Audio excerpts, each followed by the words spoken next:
আসসালামু আলাইকুম। সম্মানিত সুধী দর্শক মণ্ডলী, আশা করছি ভালো আছেন।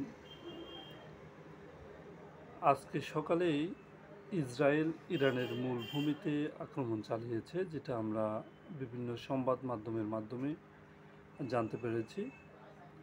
যেটা ইসরায়েল তার সর্বোচ্চ সীমা অতিক্রম করেছে বলে আমরা ধরে নিতে পারি। কারণ ইরান হুমকি দিয়ে রেখেছে ইসরায়েল তার যে আক্রমণ, এটা ইরানের ভূমিতে যদি ইসরায়েল আক্রমণ করে, তবে ইরান তার সর্বোচ্চ টুকু দিয়ে ইসরায়েল আক্রমণ করবে এবং ইসরায়েলকে তারা মাটির সাথে মিশিয়ে দেবে।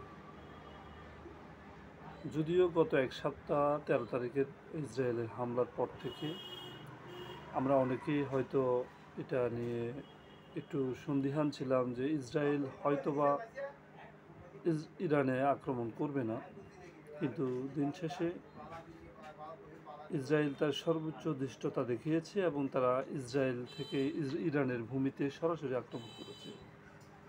আর যে জায়গায় আক্রমণ করেছে তা হলো ইরানের খুবই গুরুত্বপূর্ণ জায়গা, ইরানের ইস্পাহান শহর। এখানে তাদের পারমাণবিক কর্মসূচি রয়েছে, এখানে রয়েছে তাদের অত্যাধুনিক ক্ষেপণাস্ত্র তৈরির যে সমস্ত কারখানা, তার অধিকাংশ এখানে রয়েছে। আমরা যা খবরের মাধ্যমে জানতে পারলাম, বিষয়টা আসলে কোন দিকে গিয়ে ঠেকে সেটা আমরা দেখব হয়তো। তবে এটা তৃতীয় বিশ্বযুদ্ধের কোনো সূচনা কিনা এটা হয়তো বা এখনও বলা যাবে না। কারণ ইসরায়েলের পিছন থেকে তো খেলছে আমেরিকা, আর আমেরিকা সরাসরি কোনো জায়গায় যুদ্ধে জড়াতে চায় না, তারা প্রক্সি দিয়ে খেলে। এই ক্ষেত্রে আমরা ইসরায়েলকেই আমেরিকার প্রক্সি হিসেবে ধরে নিতে পারি।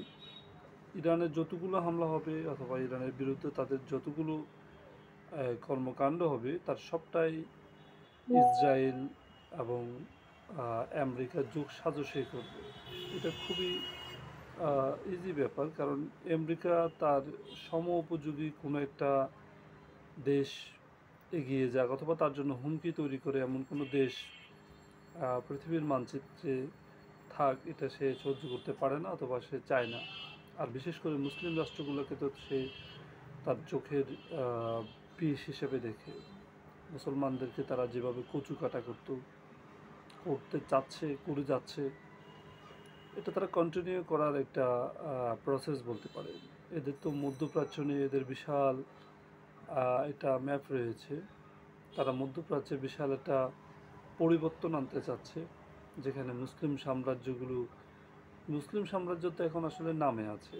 ইরান এবং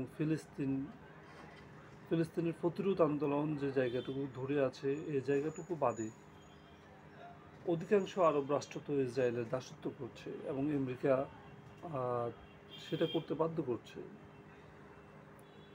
তো এই ইরানকে যদি তারা থামিয়ে দিতে পারে এবং মধ্যপ্রাচ্যে তারা যা চাচ্ছে সেটা যদি তারা বাস্তবায়ন করতে হয়, তাহলে এখানে একটা যুদ্ধের প্রয়োজন আছে। বিশাল এলাকা জুড়ে যুদ্ধ করতে হবে এবং সেটা হয়তোবা এই যুদ্ধ আরব এবং যারা এর পার্শ্ববর্তী রয়েছেন এই এলাকার মানচিত্রটাই পাল্টে দেবে। সে মানচিত্রটা পাল্টে দিতে গিয়ে কত হাজার মুসলমান যে জীবন দেবে, কত নিরীহ মানুষের জীবন যে তারা কেড়ে নেবে, সেটা একমাত্র আল্লাহই ভালো জানে। তবে দিন শেষে মুমিনদেরই বিজয় হয়। ঈমান এবং যারা দৃঢ় ঈমানের পথে অটল থাকে, দিন শেষে তারাই বিজয় হয়। হয়তো তারা সংখ্যায় অনেক কম, কিন্তু আল্লাহ তাআলার পক্ষ থেকে বিজয় তাদের জন্য আসবে। মুমিন কখনো হতাশ হয় না এবং তা হতে পারে না। আজকে গাজায় যে আক্রমণটুকু তারা চালাচ্ছে ইসরায়েল, গাজার এই আক্রমণ, এটা আসলে 7 অক্টোবর থেকে হয়ে আসেনি। এই আক্রমণটা সূচনা হয়েছে 1914 সাল থেকে, যখন প্রথম বিশ্বযুদ্ধ লাগে। ওসমানী সাম্রাজ্য যখন থেকে তার সাম্রাজ্যকে গুটিয়ে নিয়েছে এবং ব্রিটেন যখন এই জেরুজালেম দখল করে আল আকসা তাদের নিয়ন্ত্রণে নেয়, আসলে এই যুদ্ধ সেদিন থেকেই শুরু হয়েছে। 7 অক্টোবর এটা তো একটা মাত্র ধারণা মাত্র, এর থেকে বেশি কিছু না। মুসলমানদের জন্য সেদিন থেকে আল আকসা অভিযান এবং আল আকসা উদ্ধার করা তাদের জন্য ফরজ হয়ে গিয়েছে। আমরা যারা আল আকসাকে ইহুদিদের হাতে তুলে দিতে পছন্দ করি বা তাদের দোসর হয়ে কাজ করার খুব ইচ্ছে পোষণ করি, তাদের ইতিহাস জানা দরকার। মুসলমান মার খাচ্ছে বিগত 100 বছর ধরে বা 110 বছর ধরে, কিন্তু তার আগে মুসলিমদের সাম্রাজ্য ছিল। সর্বশেষ সাম্রাজ্য উসমানীয় সাম্রাজ্য, 1914 সালে তাদের পতন হয়। কিন্তু তার আগ অবধি সারা পৃথিবীতে মুসলমান দাপিয়ে বেরিয়েছে।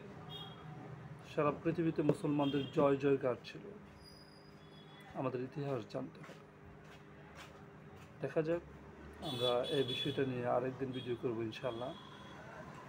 আজকে আমরা ইরানের যে হামলাটুকু দেখলাম, ইরানের ভূমিতে ইসরায়েলের, এর প্রতিক্রিয়ায় ইরান কি দেখায় এবং কতটুকু আগ্রাসী হয়ে ইসরায়েলের বিপক্ষে ইরানের অবস্থান হয়, এবং ইরান যে কথা দিয়েছে যে তার ভূমিতে যদি কেউ আক্রমণ করে, বিশেষ করে ইসরায়েল, তাকে সে একবারে মাটির সাথে মিশিয়ে দেবে। এখন ইরান কি করে সেটা তার দেখার বিষয়। ধন্যবাদ। আসসালামু আলাইকুম।